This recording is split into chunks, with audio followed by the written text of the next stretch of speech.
नमस्कार जय जगन्नाथ आपण मानकु मो चैनल रु अनेक अनेक अभिनंदन। आज हेउची पवित्र भागवत जन्म। नमामि नमामि नमामि नमस्ते गुरुदेव स्वामी श्री गुरु चरणी नमई श्री भागवत आरंभई श्री भागवत रत्नाकर गोविंद श्रीमुख बाहर गोविंद गोविंद गोविंद पदु गळुछि मकरंद से मकरंद पान करी हेळे तरिले ब्रजनारी से ब्रजनारिक पयरे मनम रहो निरंतरे मनम निरंतरे रहो हाकृष्ण बोली जीव जाऊ हाकृष्ण बोली जाऊ जीव मते उद्धार राधा दब सारला देवी आदि मात तुंडम स्मरु भागवत माता हुड़ने जेते दोष क्षमा करिबे पितवस आगे गोविंद नाम घोष पछे से ग्रंथ पढ़ी बस। एकादश स्कंद विशिष्ट महर्षि द्वैपायनवास देवकृत श्रीमद् भागवत प्रवर्ता महर्षि सुखदेव एवं श्रोता चंद्रवंशी सम्राट महाराजा परीक्षित भाव भक्ति परिपूर्ण भागवतंकर अमृतवाणी श्रवण करी परीक्षित महाराज ब्रह्म अभिशाप मुक्त होइथिले। विभुकृपा प्राप्ति पाई भक्ति ही सुगम पथ जहाँ श्रीमद् भागवत ही लिपिबद्ध होइछि। यह हरण युद्ध वंश इत्यादि परी कौनसी एक निर्दिष्ट विषय वस्तु उपर आधारित नुहे। मनुष्य जेपरि जीवन सीमित समय मध्य मनरे भक्तिभाव जागृत करी विभुकृपा लाभ करि परिबो ताहारी पथ प्रदर्शक हेउछन्ति श्रीमद् भागवत। कहिबा करिबा भाबिबार समानतारे भक्तिभावर सृष्टि भक्तिर 9 कोटी स्वरूप जहाँ नवदा भक्ति भावे शास्त्र मानंकरे वर्णित। श्रवणं कीर्तनं विष्णु स्मरणं पदसेवनं अर्चनं वंदनं दास्य सख्यमामंति निवेदनम्। श्रवण कीर्तन स्मरण चरण सेवन अर्चन वदन दास्य सख्य भाव आत्म अर्पण अंग नव। श्रीमद् भागवत भगवान विष्णु नाम परि परीक्षित महाराज परि श्रवण सुख मुनि परि कीर्तन प्रहलाद परि स्मरण लक्ष्मी परि पाद सेवन पृथ्वीराज परि अर्चन अक्रूर परि वंदन हनुमान परि दास्य अर्जुन परि सख्य बा सखा बलिराजा परि आत्मनिवेदन करवा। कहीं काल वंशानुक्रमे श्रीमंदिर श्री विग्रह मान सेवा पूजा परी पुराण पंडा माने श्रीमंदिर बेढ़ा स्थित कल्पवट मूल बटगणेश सम्मुखें नित्य प्रति श्रद्धालु मानक महर्षि द्वैपायन वेदव्यास कृत वेदव्यास श्रुतरे रचित श्रीमद् भागवत शुणाई निजर गुजराण मेंटे थांती। 1500 शताब्दी गंगा ठारे गोदावरी पर्यंत विस्तृत कलिंगाधिपति गजपति महाराज श्री श्री कपिलेन्द्र देव राजत्व दृढ़ शासन व्यवस्था श्रीमंदिर ख्याति द्विगुणित होगा सह प्रजा मानकर आध्यात्मिक चिंतन चरण सीमार गजपति नाम नामित ब्रह्मगिरी निकटस्थ कपिलेश्वर शासन निवासी संस्कृत शास्त्रविद नरोत्तम दास श्रीमंदिर पुराण पंडा सेवा प्राप्त थिले। तत्समय उत्तराधिकारी पुत्र तांकर पौत्र भगवान दास को एही सेवा मिलिथिला। दीर्घ दिन संतान संतति नथिबारु तांकर पत्नी पद्मावती बहुत दुखिनी थिले।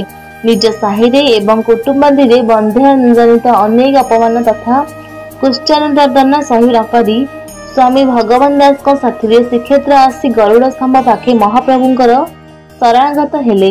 कोटि कैबल्यनाथंकर अपार करणरू एहार ठीक 1 वर्ष पर 1490 ख्रीष्टाब्द भाद्र मास अनुराधा नक्षत्र युक्त पवित्र राधाष्टमी तिथि मध्याह्न समय विष्णु अंश नहीं पुत्र संतानटीए जन्म नेले।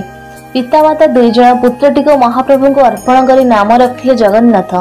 4 वर्ष 4 मास 4 दिन विधि मते खड़ीछुआ 7 वर्ष 7 मास 7 दिन यज्ञ पद्धति धारण संस्कार कर्म सरिला।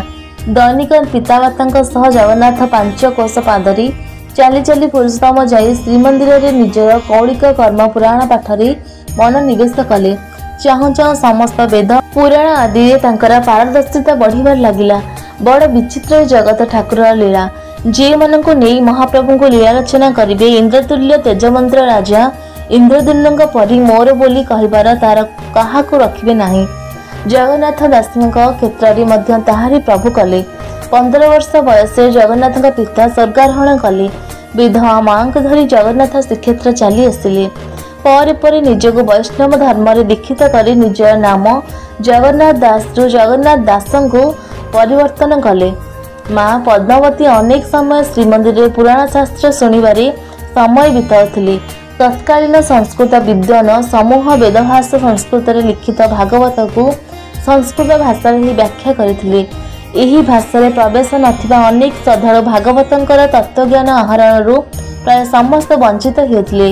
ମାତା ପଦ୍ମାବତୀ ଦୁଃଖିତ ମନରେ ଏହି ପ୍ରସଙ୍ଗ ପୁତ୍ର ଜଗନ୍ନାଥଙ୍କୁ କହିଲେ, ନିଜ ଭାଷା ଓଡ଼ିଆରେ ଯଦି ଭାଗବତ ତତ୍ତ୍ୱଜ୍ଞାନ ରଚନା କରାଯାଇଥାନ୍ତା ତେବେ ସମଗ୍ର ଉତ୍କଳବାସୀ କୃତାର୍ଥ ହୁଅନ୍ତେ।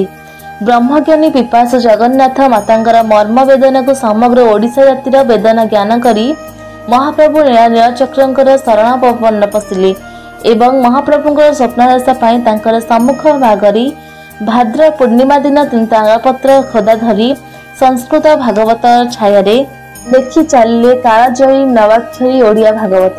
ପ୍ରତ୍ୟେକ ଦିନ ସନ୍ଧ୍ୟାରେ ସ୍ୱରଚିତ ଓଡ଼ିଆ ଭାଗବତଙ୍କ ନବାକ୍ଷରୀ ଛନ୍ଦକୁ ଗାୟନ କରି ଶ୍ରଦ୍ଧାଳୁମାନଙ୍କୁ ଶୁଣାଇଲେ। ତାଙ୍କର ଅମୃତବେଳା କଣ୍ଠରେ ଓଡ଼ିଆ ଭାଗବତଙ୍କର ଆବୃତ୍ତି ଶ୍ରାବଣ ପାଇଁ ବଟଗଣେଶଙ୍କ ପାଖେ କ୍ରମଶଃ ଶ୍ରଦ୍ଧାଳୁମାନଙ୍କର ସଂଖ୍ୟା ବୃଦ୍ଧି ହେଲା। ଅନ୍ୟ ସଂସ୍କୃତ ବିଦ୍ୱାନ ତଥା ସମାଜର କଠୋର ପନ୍ଥୀମାନେ ଉପହାସ କଲେ ତଥା ବହୁ ଆକଟ କଟକଣା ମଧ୍ୟ କଲେ। ହେଲେ ଜଗନ୍ନାଥ ଦାସ ନିଜର ସରଳ ସମର୍ପିତ ସ୍ୱଭାବ ଦ୍ୱାରା ଏହାକୁ ଏଡ଼ାଇ ଦେଇଥିବାର ତାଙ୍କର ସ୍ୱରଚିତ ଭାଗବତ କୁହନ୍ତି, ପଣ୍ଡିତେ ନ କରିବ ହାସ ତୁମ୍ଭ ଚରଣେ ମୁହିଁ ଦାସ, ସେବଇ ସୁଜନ ପୟରେ ଏ ଦୋଷ କ୍ଷମା କର ମୋରେ, ମୁହୀନ ପାମର ଯେ ମୂଢ଼ ସାଧୁଙ୍କ ସଙ୍ଗେ ଅବସନ, ପାମର ବୁଦ୍ଧି ତୁଚ୍ଛ ଭାଷା କେବଳ କୃଷ୍ଣରେ ଭରସା। ଭକ୍ତ କବି ଜଗନ୍ନାଥ ଦାସଙ୍କ ନବାକ୍ଷରୀ ଓଡ଼ିଆ ଭାଗବତ ସମଗ୍ର ଭାରତବାସୀଙ୍କ ଆଧ୍ୟାତ୍ମିକ ଚେତନାକୁ ଭକ୍ତି ରସରେ ପ୍ଲାବିତ କରୁଥିଲା। ସନ୍ଧ୍ୟାରେ ସେ ଶ୍ରୀଜୀଉଙ୍କ ଦର୍ଶନ ପରେ ବେଢ଼ାସ୍ଥିତ ବଟଗଣେଶଙ୍କ ପାଖେ ଜଗନ୍ନାଥ ଦାସଙ୍କ ଭକ୍ତିଭାବର ନବାକ୍ଷରୀ ଓଡ଼ିଆ ଭାଗବତର ଆବୃତ୍ତି କରି କଣ୍ଠସ୍ଥ କରୁଥିଲେ। ସଂସ୍କୃତ ଭାଗବତଙ୍କ ଠାରୁ ଆହୁରି ସୁମଧୁର ତଥା ଆକର୍ଷଣୀୟ କରି ଭକ୍ତ ଜଗନ୍ନାଥ ଦାସ ଶ୍ରୀକୃଷ୍ଣଙ୍କର ଲୀଳାମୃତ ଉପସ୍ଥାପନ କରୁଥିବାରୁ ସ୍ୱୟଂ ଶ୍ରୀକୃଷ୍ଣ ଚନ୍ଦ୍ର ଅତିବଡ଼ି କହି ଜଗନ୍ନାଥ ଦାସଙ୍କୁ କୁଣ୍ଢାଇ ଧରି ନାଚିବାକୁ ଆରମ୍ଭ କଲେ। ତେବେଠାରୁ ଭକ୍ତ ଜଗନ୍ନାଥ ଦାସ ହେଲେ ଅତିବଡ଼ି ଜଗନ୍ନାଥ ଦାସ। ଓଡ଼ିଆ ଜାତିର ଓଡ଼ିଆ ଭାଷାର ସର୍ବୋପରି ଓଡ଼ିଆ ସଂସ୍କୃତିର ସ୍ୱତନ୍ତ୍ର ପରିଚୟ ହେଲା। ଅତିବଡ଼ି ଜଗନ୍ନାଥ ଦାସ ଦାସକୃତ ନବାକ୍ଷରୀ ଓଡ଼ିଆ ଭାଗବତ ଓଡ଼ିଆ ମାନବ ଧର୍ମର ମୂଳ ଉତ୍ସ ତଥା ପ୍ରାଣର ପ୍ରାଣ, ଚେତନାର ଚେତନା ମହାପ୍ରଭୁ ଶ୍ରୀ ଜଗନ୍ନାଥଙ୍କର ନିତ୍ୟ ନିବାସ ସ୍ଥାନ ନବାକ୍ଷରୀ ଭାଗବତ ବୋଲି ଜନମାନସରେ ପ୍ରାଧାନ୍ୟ ଲାଭ କଲା।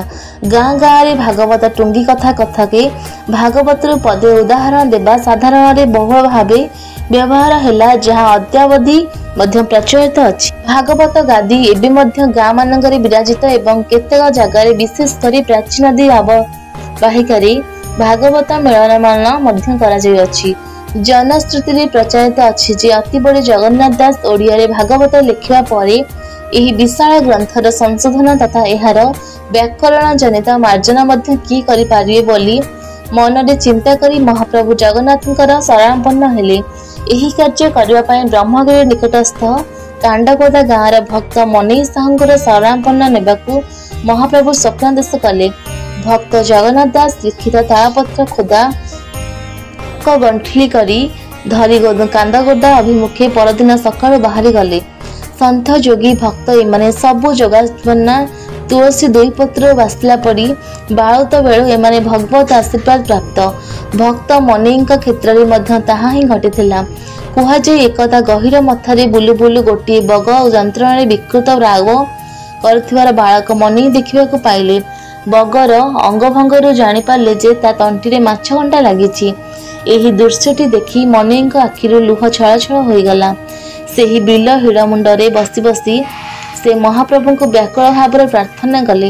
ଏତିକି ବକଟେ ପିଲାର ଏପରି ନିଷ୍କାମ ପ୍ରାର୍ଥନା ତାହା ଶୁଣି ବଗ ଭଳି ଏକ ଇତିର ପ୍ରାଣୀର ଲାଗି ତା ମନରେ ପୁଣି ଏତେ ଦୟା, ବଡ଼ ଦୟାବନ୍ତ ନିଷ୍କାମ କାଳିଆ ସାଆନ୍ତେ ମନେଇଙ୍କୁ ସ୍ମରଣ କରାଇ ଦେଇ କହିଲେ, ମନେଇରେ ତୁ ସେଇ ହିଡ଼ରେ ବସି ତୋ ନିଜ କାମ କରି ଜପ କରିଦେ, ଦେଖିବୁ ବଗ ତଣ୍ଟିରୁ କଣ୍ଟା ବାହାରିଯିବ। ସେଦିନ ତାହା ହିଁ ହୋଇଥିଲା। ଏହି ଘଟଣାର ସ୍ୱାକ୍ଷର ବହନ କରି ଆଜି ବି ମଧ୍ୟ ତଣ୍ଟିରୁ ମାଛ କଣ୍ଟା ବାହାର କରିବାର ଅବ୍ୟର୍ଥ ତୁଟୁକା ମନ୍ତ୍ର ରୂପେ ପିଢ଼ି ପରେ ପିଢ଼ି ଚିଲିକା କୂଳରେ ଗାଁ ଦାଣ୍ଡରେ ଅଭ୍ୟାସିତ ହୋଇଆସୁଛି। ସେହି ନିରୀହ ବାଳକ ମନେ ବଡ଼ ହେବା ସଙ୍ଗେ ସଙ୍ଗେ ଘଟି ଚାଲିଥିଲା ଆହୁରି ଅନେକ ଅଲୌକିକ ଘଟଣାମାନ ଏବଂ ସମୟାନୁକ୍ରମେ ମହାପ୍ରଭୁ ଶ୍ରୀ ଜଗନ୍ନାଥଙ୍କର ଅନନ୍ୟ ଭକ୍ତ ତଥା ସିଦ୍ଧପୁରୁଷ ଭାବେ ମନେଇ ସାହୁ ସେହି ଅଞ୍ଚଳରେ ପ୍ରସିଦ୍ଧ ଲାଭ କଲେ। ଅତିବଡ଼ି ଶ୍ରୀ ଜଗନ୍ନାଥ ଦାସଙ୍କ କୃତ ଭାଗବତ ମହାପୁରାଣର ଆଜି ଜନ୍ମ ଦିବସ। ଓଡ଼ିଶାର ପୁରପଲ୍ଲୀରେ ଘରେ ଘରେ ପରିଚିତ ଭାଗବତ, ଯାହାକି ମନୁଷ୍ୟକୁ ଅସତ୍ୟରୁ ସତ୍ୟ, ଅଧର୍ମରୁ ଧର୍ମ ଏବଂ ଭକ୍ତିଭାବରେ ଆକର୍ଷିତ କରେ। ମୋର ସମସ୍ତ ବନ୍ଧୁ ଭାଇମାନଙ୍କୁ ଅନୁରୋଧ, ସମସ୍ତ ଘରେ ଘରେ ଭାଗବତ ପାଠ କରନ୍ତୁ। ନିଜ ମନରେ ଥିବା ଅହଙ୍କାରକୁ ଦୂରେଇ କୃଷ୍ଣ ହରି ପ୍ରେମରେ ମନକୁ ମହାପ୍ରଭୁଙ୍କ ଶ୍ରୀଚରଣରେ ସମର୍ପିତ କରନ୍ତୁ।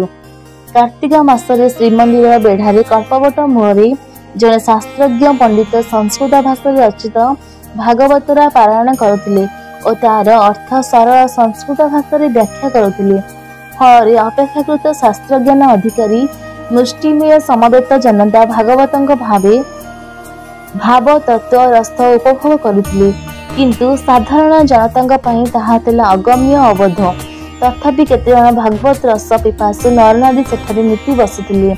କାର୍ତ୍ତିକର ଶେଷ ପାଞ୍ଚ ପାଳି ପବିତ୍ର ପଞ୍ଚୁକ ବ୍ରତ ପାଳନ କରିବା ପାଇଁ ହଜାର ହଜାର ପୁଣ୍ୟକାମୀ ବିଧବା ସ୍ତ୍ରୀ ଲୋକ ମଧ୍ୟ ସେଠାରେ ବସି ଭାଗବତ ଶୁଣୁଥିଲେ।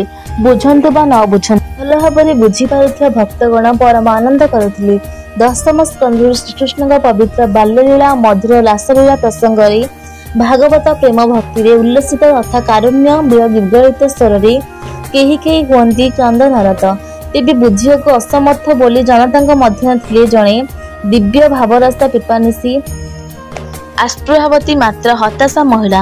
ଆତ୍ମଗ୍ଲାନିରେ ଆଖିରେ ତାଙ୍କର ବହୁଥିଲା ଧାର ଧାର ଅଶ୍ରୁ। ସ୍ନେହମୟୀ ମାର ବିଷାଦରେ ଭାରାକ୍ରାନ୍ତ ମୁହଁ, ଆଖିର ଲୋତକ, କାତର କଣ୍ଠ ଛପି ରହିଥିଲା ଏକମାତ୍ର ଗେହ୍ଲା ପୁଅ ଠାରୁ। ମଣିଷ ଜୀବନ ପାଇ ଯଦି ରାମ କି କୃଷ୍ଣଙ୍କ ଭାବ ଜାଣି ନ ପାରିଲି, ତେବେ ଜୀବନ ବୃଥା।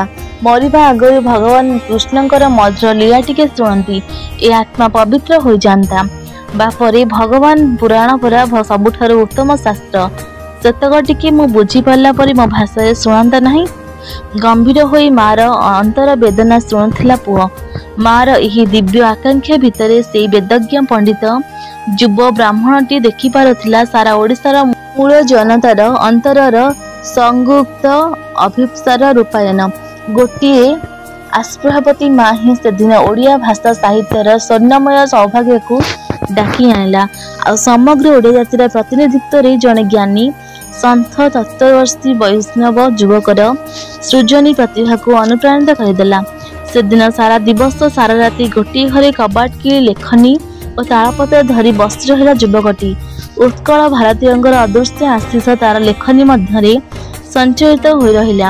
ପରଦିନ ଶୁଭ ରସାକାଳରେ ଯୁବକଙ୍କର ମାଙ୍କୁ ଡାକି ଶୁଣାଇଲା ଲଳିତ ମଧୁରାତି ମଧୁର ଗମ୍ଭୀର ଅନ୍ତର୍ಬೋଧ ତଥା ମହାନ ତତ୍ତ୍ୱମୟ ସର୍ଜନା ନିଜ ମାଙ୍କ ଭାଷାରେ, ମାତୃଭାଷାରେ, ଅଗଣିତ ଓଡ଼ିଆଙ୍କ ଭାଷାରେ ଏହି ସୁଧାମୟ ସୁରଲୀଳା ପଦଗୁଡ଼ିକ ଶୁଣୁ ଶୁଣୁ ସେହି ବିଧବା ମା ଆଖିରୁ ଝରି ପଡ଼ିଲା ଦିବ୍ୟ ପ୍ରେମାନୁଭୂତିର ମଧୁର ବିଧୁର ଅଶ୍ରୁଧାରା।